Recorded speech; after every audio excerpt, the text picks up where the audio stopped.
Ooh, look at that.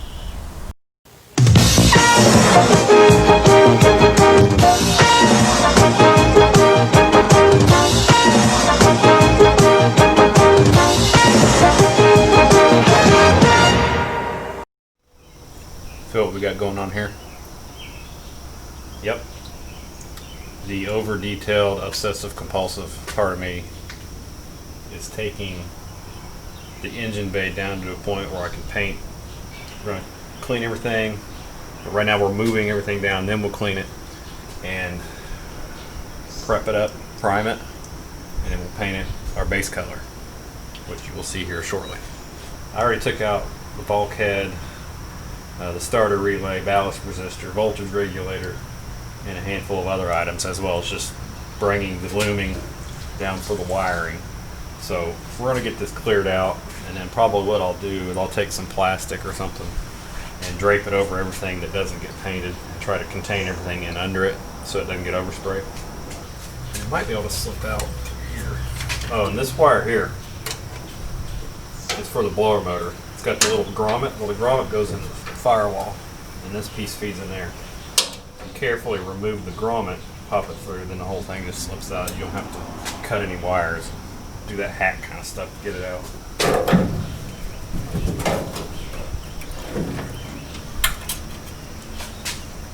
Aha. It's pretty clean there. Good thing is there's no rust in there, just some flaky paint. And then up in here, looks really nice. You get that out, that really makes it look simple. The only thing that's really in the way is the brake booster, and I might go ahead and take it loose, let the lines soak on it, so that we can take it loose, because it has maybe 5% brakes. It has just enough to stop it if it's rolling, but obviously they're going to be needed gone through anyways. Four-wheel drum brakes, and I'll try to preserve that for now. But if I can get the brake booster out and maybe move some of the lines carefully out of the way, you don't want to bend anything. Just help it out of the way a little bit. Stuff like this, it controls. Looks like you push the gasket through. So that made that part easier. This is where your wiring bulkhead fits in, so the pieces on this side are just hanging down here right now. And when we took the dash out, that bulkhead went with it, so that wiring is still in that dash for the interior. So it looks like I'll try to get these lines loose, and if I could work this out of here, we'll be in a really good spot. You know, your engine cover starts here, so we'll try to get this little hallway, so to speak. And this is where our gas pedal pivots. So we'll probably take that loose and paint it up in there. Looks like it's got some surface rust we can deal with. Otherwise, get that out of the way, we'll have a pretty easy job. Just be a matter of elbow grease and some prep, blowing it out, keeping it clean.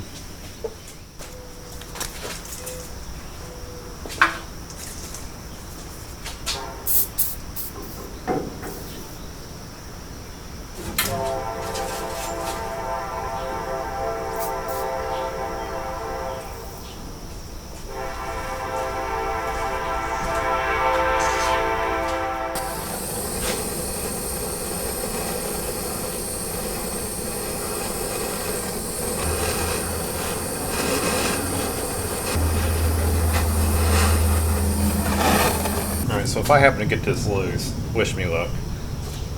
I always keep these things. When you get new master cylinders, I always keep the little plugs they put in there. Because they come in handy times like this so I don't run out all over the place. And especially if you got some fresh paint somewhere, which we don't here. A couple different sizes. Not a lot of them, but maybe enough to help us out. So.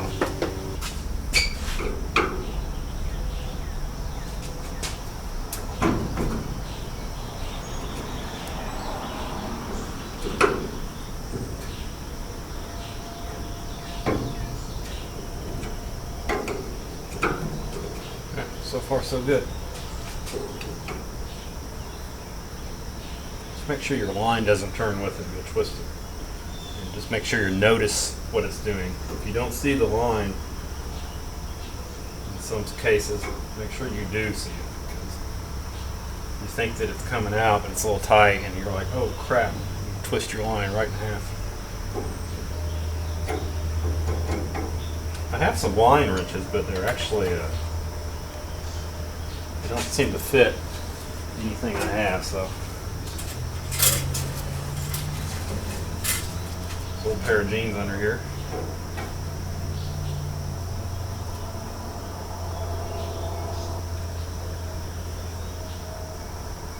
Can't tell if it's the right size or not. There we go, yep, it is. Screw it in there. It's just hard to get it threaded. I have the other one here ready if we need it. Surprisingly easy to get off. I'm surprised. Real surprised. Super surprised. Yeah, and see, these have two sizes. You got the thicker size on the bottom and then the smaller size. You got a smaller size here, and this one's different size line, so they're kind of universal in that regard. Get it to thread, and there we go. Now I also have, and sometimes these work, these little caps here. I keep them, they come on different things. I can't think of anything right off, but these little things are handy to keep too. So don't throw that stuff away. Put it in, I always put it in just a little container, and when you need to plug something up, especially when you're doing restoration, it really helps. That one's a little big. That's probably a little too big. This one will work. Sometimes in a pinch you can leave the larger ones on there, just don't disrupt them. Oh, that'll work good. That'll fit right on there. So I got about 3 different sizes here. Keeps all the dirt and dust out of there. So there we go. That's how that works. Now I'm not taking one of these out before, specifically. This one comes out, it's at a 90-degree angle. Most cars will have it facing directly, and I think the later model Dodges, they reconfigure things and they come out normal. This one's on a 90 degree, it's on a swivel here. Looks like we will have to, I think we'll go ahead and take the booster off, because we'll still have to deal with the arms in some of these cases that basically do that. This one's still connected to the brake pedal, so I'll take the booster and that assembly off first. Go ahead and take this loose. So I'll jump through to where we start getting it off. We'll jump back on camera.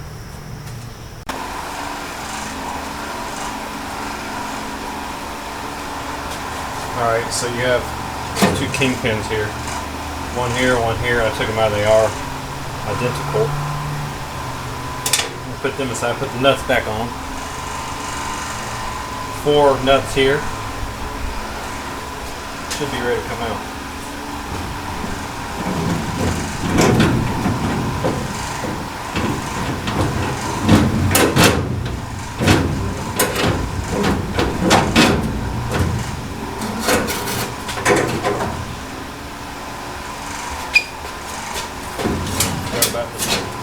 Brake booster, air, vacuum, whatever. A screwdriver. We have a hose clamp on it.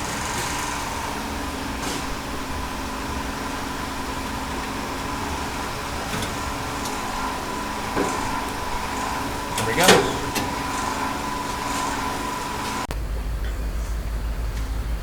Okay, so I got the bracket out that holds the master cylinder and power booster. The proportioning valve was even pretty easy to work with. It bolted up here, and I was able to slip it underneath this, which I could probably go ahead and take it out now. And it's just laying down here, and it's out of the way. What else did I take out? Oh, the accelerator pedal, which mounts in through here, and it's on a arm that goes inside there. There was 3 screws. I took it out and relaxed that piece there that connects it to the carburetor. Yeah, that's pretty much it. And look, we have a lot of open area, and I was wondering if it would be this simple if I removed some things. It took us a little bit of work, a little bit of skill, but I was able to do it. And I think we'll try to move a couple of these wires out of the way. There's marker lights on the side, and they have a wire going through them, and there's a little grommet on there, and it's a little hard to get to release it from this inside without tearing it. So I might work with that and see if I could, because if I could pull this wire out here, the whole thing will slip out and I could ball it up as is over there.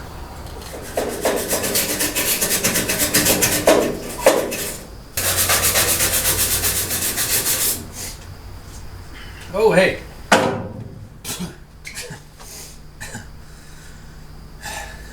Oh, so I've been cleaning all this up, and I took a little bit of Brillo pad and some super clean, you know, purple stuff. You can use about anything like that. And I scrubbed down the firewall, and you can see it looks really good. Take you up close here. A lot of original paint here, and I don't think it was really glossy originally by that much, since it was a military grade. But we have a really nice base to work with here. So I got all the dirt and the dust off of it. I'm going to go up here and do the same. And I was just taking a wire brush here. And here's where our accelerator pedal mounted in. There was like a kind of a thick surface rust up in there. So I was breaking a lot of that loose, and I'll go over it with a little bit of Brillo pad and some cleaner. And do the same thing over here. I'm suspecting when they painted this on the line, they was hitting it here. And as it got in deeper, it was a little harder to get, so there's a little bit more bare metal. And I might clean up under here a little bit. Other than that, we'll clean up our battery tray that we had welded in, that whole apron, the bracket that we built. Get that cleaned up, go up in here, and just look for any areas where there's some roughage. Like right here, there's some stuff. We'll go over that with some probably 80 grit sandpaper. And we'll just keep working it down. And like I said, this is probably the next biggest part, just this section up here. There's a lot of crusty stuff hanging down. So I'll get that broken loose. We'll go over it with maybe the 80 grit, just scuff it up real good, evenly. And then cover it, throw some primer on it.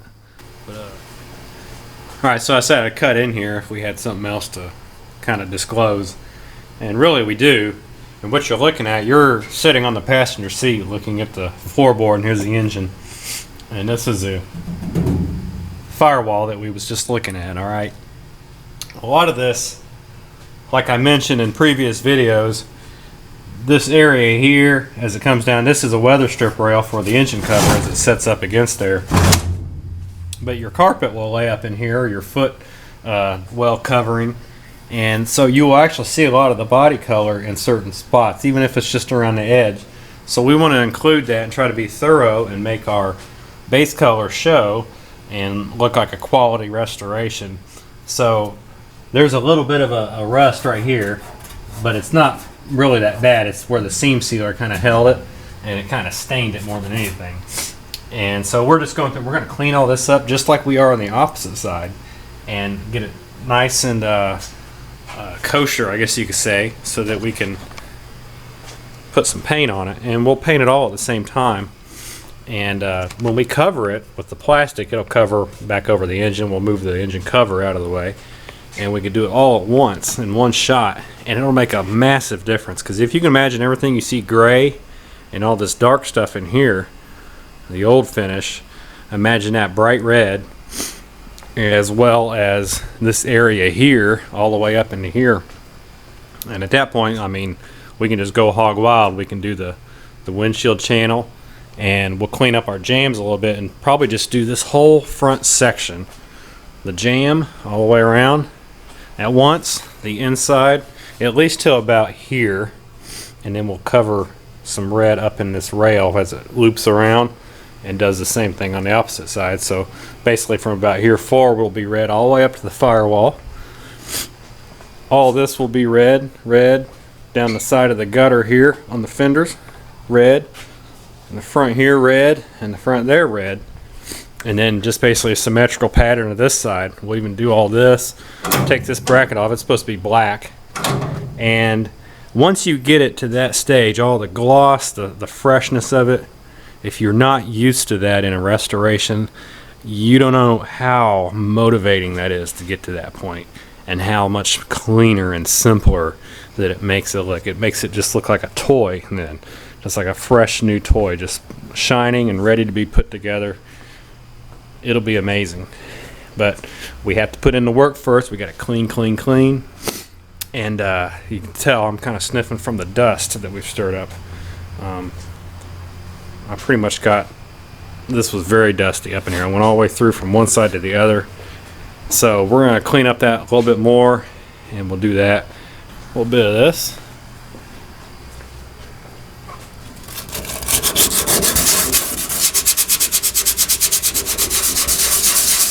Feather it out a little bit. We'll looks like there's a little bit of a rust in there.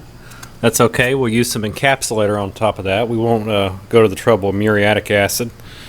And just little areas like this, and just find all the little dots that are kind of blistered a little bit, and just work them down flat. And another area, yeah, this one here. Get all the loose off, all the scale, and the better part of the surface rust. And the only thing aside from that, like I mentioned up there at the top, I'm going to go ahead and do that now, and then start hitting all of our rough areas out here. See, I'd already done it here yesterday, and then I'll jump inside of here.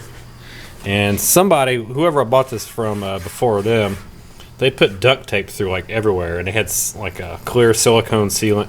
I don't know if they was trying to chase an air leak or moisture leak or what, and they had this stuff taping everything flat, like the little panels and the flooring and all that. So we're going to sand that adhesive, see if we can cut it off maybe with some lacquer thinner first, and then try to sand it down. And we'll just scuff up them areas real good.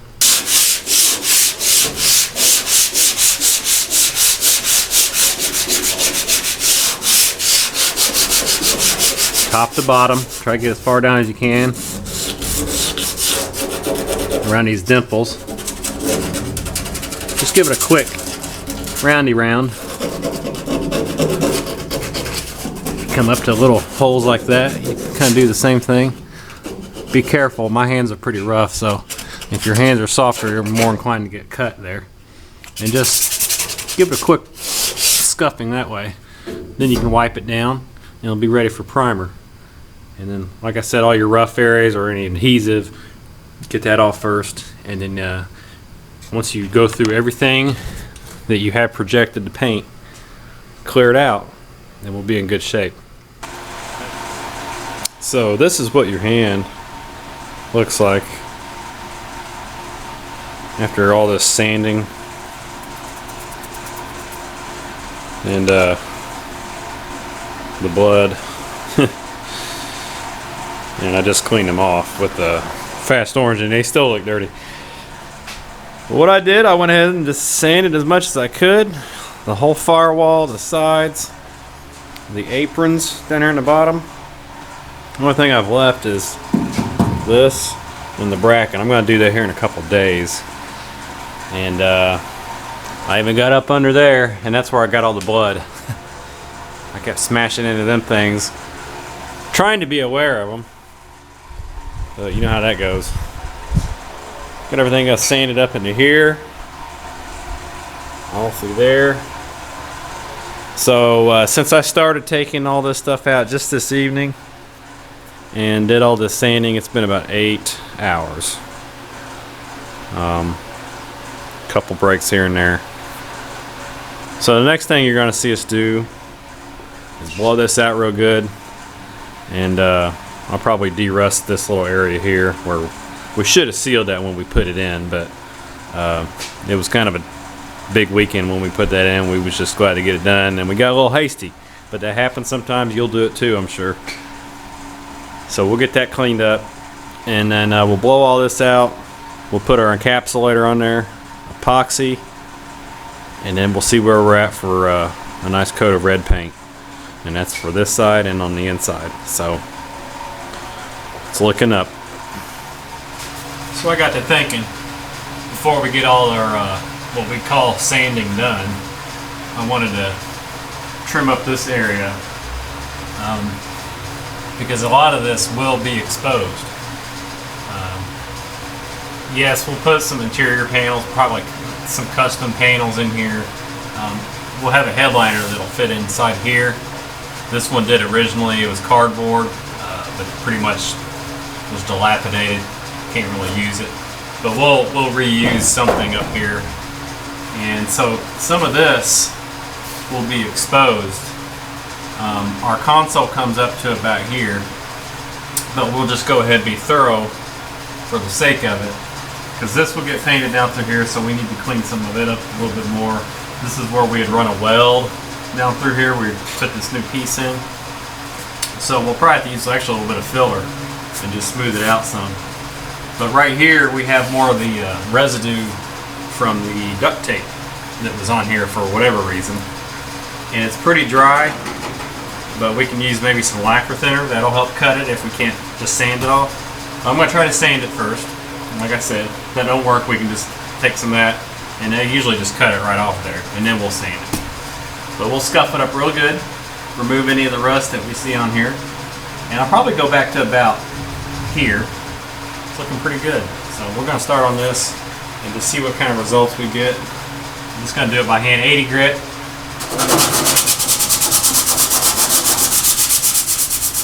You can see already it just, that adhesive is so old. That's a good thing in this case. So we can sand most of it off there. Anything left over, like I said, you can use some lacquer thinner. Wipe it down good, let it soak it up a little bit. You should be able to rub it right off. Alright, so I'm going through, after I've sanded all this stuff, and just degreasing everything.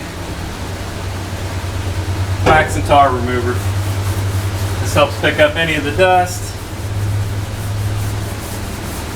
any oil, wax, anything like that that's in there. You pick it up, and sometimes you got to go over it a couple times if you get a particularly dirty area. We've already blown all this out,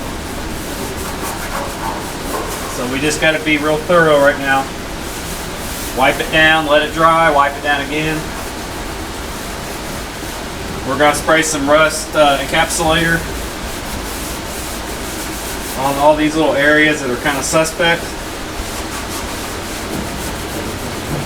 Everything's been very dull, very black, gray, tan, drab, green. So to actually see a nice primary color get into the mix, I think will be very, like I said, satisfying.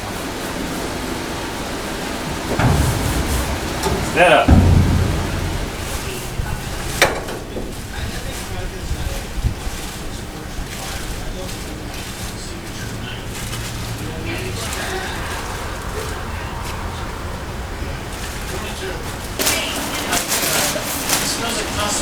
There you go.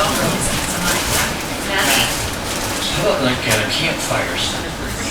Yeah. No, see, you like grapefruit, right? I like grapefruit number 1, black cherry number 2, lime number 3. Mango is starting to be a little bit of a wild card. Okay, so basically Rocky likes the fresca of White Claw.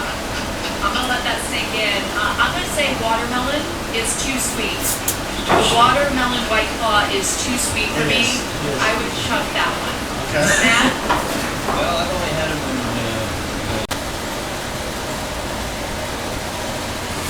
So you saw us put the plastic on here. We'd already shot some of the black, and the way I had the gun set on it was kind of minimal, so I was able to just shoot directly where I wanted. But when you start dealing with the gray primer, it tends to scatter more. The color of it scatters more, it shows more. So I went ahead and covered this, tucked it down in here, and then did the same out here. We just want to cover these areas up in here, up inside there, all the way down in here, and of course up around this windshield frame. But the primer is going to hit this area here. So ready to go on that. And here we'll just lay this aside. It'll probably need to be touched up with black later, so I'll just set it out of the way when we shoot it, carefully lay it down. We could wire it up, but no real need. So I'm going to go ahead. I was going to put some primer on this and then seal it. I think I'll go ahead and just seal it now. This is dried very good. It's Encapsulator Plus. I don't know how much difference it makes over the regular encapsulator. There's always these claims of this does better than the less one, you know, all that kind of nonsense, but I think it does good in original form as best we can. So we're going to do some filler here. I had to break that piece out, and just various areas here. Alright, so we just got a regular old caulking gun like you get at the hardware store. Because seam sealer comes in a regular old tube of caulk. I'm going to turn this fan off real quick. I think it'll be easy.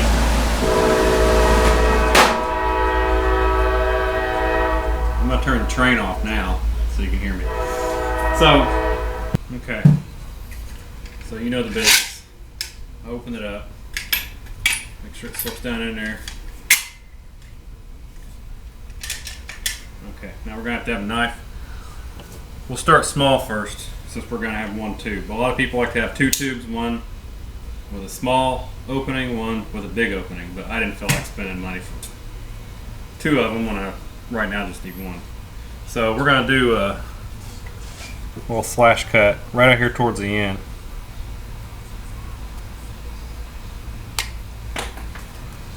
Okay, so that's about where you want it. Then we're going to put a little bit of it down here, and then we'll just work it in there by finger. Use our hands on some of this stuff. And sometimes if you're good with the caulk gun itself, kind of like that, you may not need to.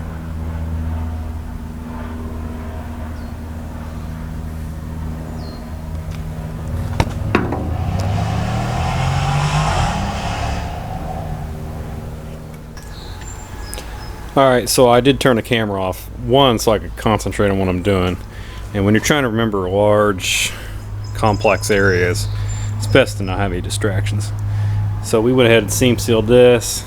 I never really had to open the tip up on that tube anymore. This stuff comes out really good, actually. It's a lot softer. And so I went around here and just filled up a lot of gaps that was filled originally, but then we either dug it out because it had rust behind it and we had to treat it, or it needed help somewhere. And some of this old repair we did here, we put it in here, we seamed it here all the way around. We did some on the back side here, and we did a little strip up here similar to the other side.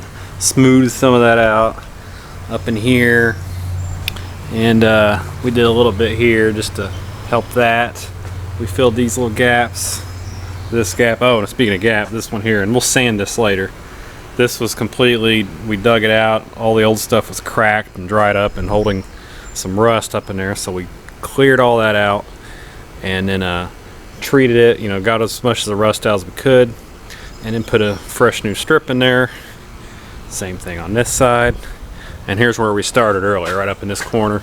We moved around, we filled up in here, some of this stuff. All these areas, we filled this really good where there was some gaps where because we'd rebuilt a good section of this. This part here was new. There you go, just smooth that out a little bit.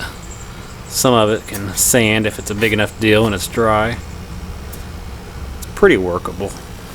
We're not so worried about this part, just up here on the jam area. Right here, as well as the other side. And these gaps here where they put the body lines in, there's little reliefs, so we filled them in after we treated all that. So good spot to be in right now. We're just going to let all this dry. We're going to take a supper break and see how well and how quick it sets up. But if we can't do it tonight, it'll probably be tomorrow, which is a Saturday, and that'll allow us to epoxy this. And then if everything looks good, we've covered all our bases, we will be able to get out the base color. So I was worried about the front section of all this. And I realized, oh yeah, we had a bunch of this to do in the other jams. So here on the side cargo door, and we'll do the rear cargo door. If you remember, I ground out all the stuff that was up in here. It was holding some moisture, some rust. So I just refilled it. Really kind of a shallow groove to fit in anyways, but it looks smoother when you really give it a look here. And the bottom, we'll just fill in some of these corners in and some of these gaps. Really nothing all that special. We'll just fill up in here, make sure this is good. Same thing on the other side. So we'll jump to it and we'll get up to the primer stage. All right, we're really getting there now. Since you coated all this in gray primer, nice 2 or 3 coats, about 2.5 coats of epoxy primer. We're starting to get that nice uniform look, looking like a model, a little plastic model right out of the box, don't it? Even got up into here. Store jam was bare metal, so we went ahead and did a couple extra coats on that. All this in here, all the way around, up in there as much as we could.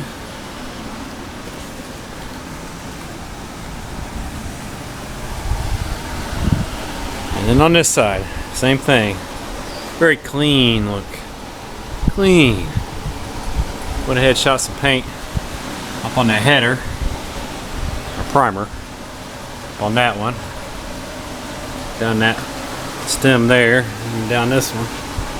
All the way up and around. Whoa!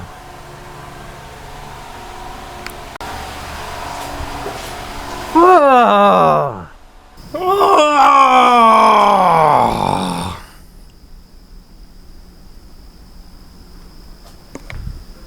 So, as you can see, we have jammed it out. We went through a jam session and jammed it out. And I won't say much for a second, I'll just let you look at it.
And that is what we was looking to accomplish.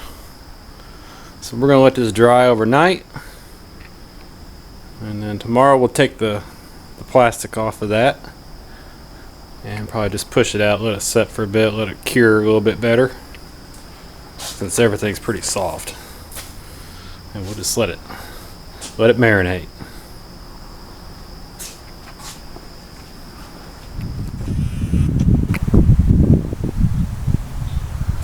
So here it is in the sun in the middle of the day. I thought I'd add this on here before we jumped off. That bright Rallye red kind of has an orange tint in the sunshine.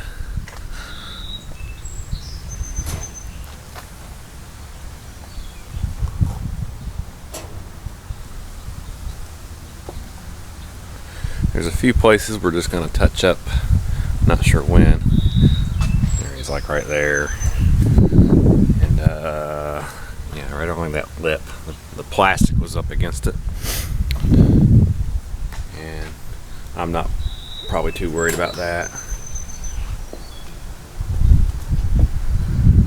Just some little stuff. And of course the back entry.